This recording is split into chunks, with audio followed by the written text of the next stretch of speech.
గోధుమ రవ్వ పలావ్ తయారు చేయడానికి కావాల్సిన ఐటమ్స్ ఏంటో ఇప్పుడు చూద్దాం.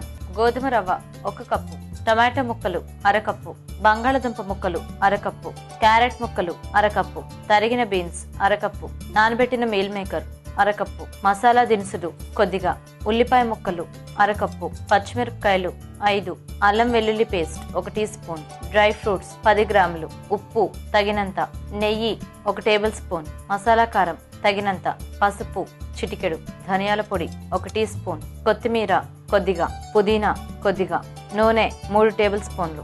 నాగమణి గారు మొదలు పెట్టేద్దామా? మొదలు పెడదాం. కొద్దిగా నెయ్యి యాడ్ చేయాలా? నూనె నెయ్యి. గీత నూనె నెయ్యి వేసుకున్నాం కదా, ఇప్పుడు హోల్ గరం మసాలా వేసుకోవాలి.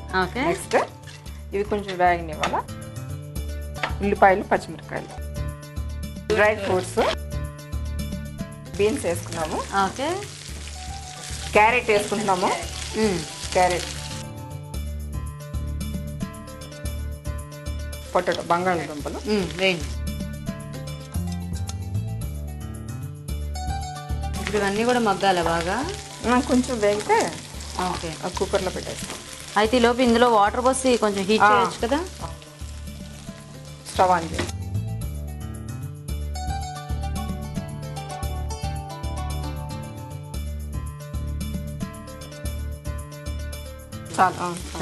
చాలా కొద్దిగా పసుపు వేద్దాం.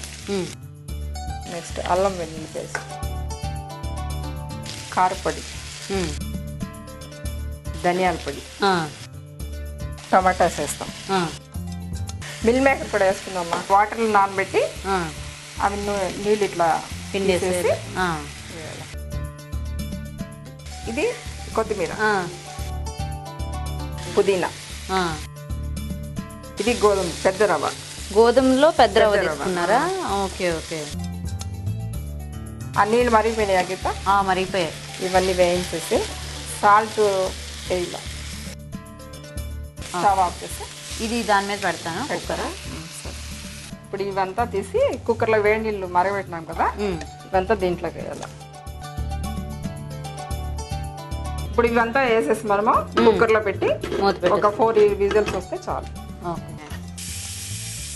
వచ్చేసినట్టేనా? తీసేనా?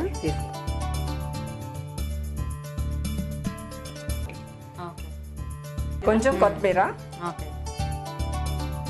గీత, ఓకే, రవ్వ పులావ్ రెడీయా? మంచి గుమగుమలాడిపోతుంది. ఓకేనండి, మరి వేడివేడిగా గోధుమ రవ్వ పలావ్ రెడీ అయిపోయింది.